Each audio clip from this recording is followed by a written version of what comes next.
pinabidyo mo naman sa akin. Alam ko na kung kaso nakaharap ng lahat.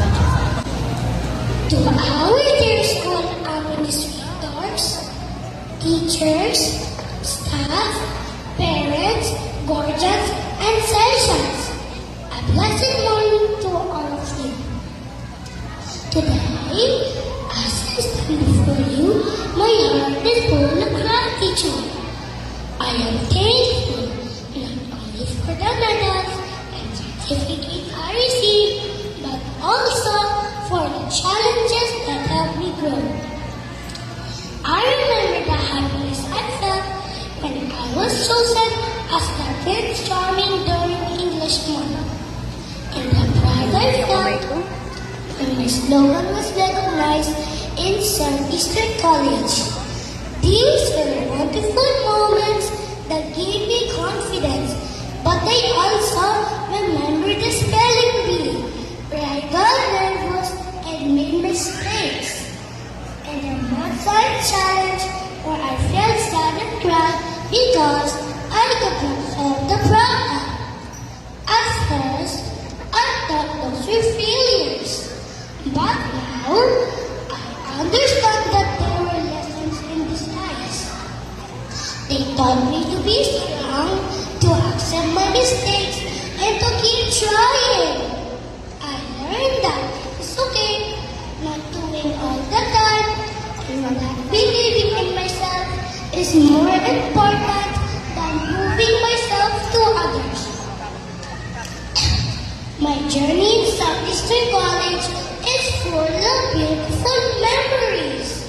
I will always remember that Christmas tree lighting in our foundation week, where I proudly escorted the great rooms during the opening ceremony. These experiences made my school life fun and meaningful. I am truly thankful to my teachers, especially my advisor, Ms. Rita Moreno, for your patience, guidance, and love. Thank you for boosting my confidence and for making our classroom a safe place where I am not afraid to try, to make mistakes, and to learn. To my classmates, thank you for your friendship and encouragement. To my parents and family, thank you for your unconditional love. Thank you for waking up early for me, helping me with my assignments, and always believing in me even when I doubt myself. Thank you for holding my hand when I feel scared and for lifting me up when I feel like giving up. Everything I have achieved today is because of your love, sacrifices, and support. I love you so much, Mommy and Daddy. And to Southeastern College, thank you for being my second home, where I learned, grew, and became a better person.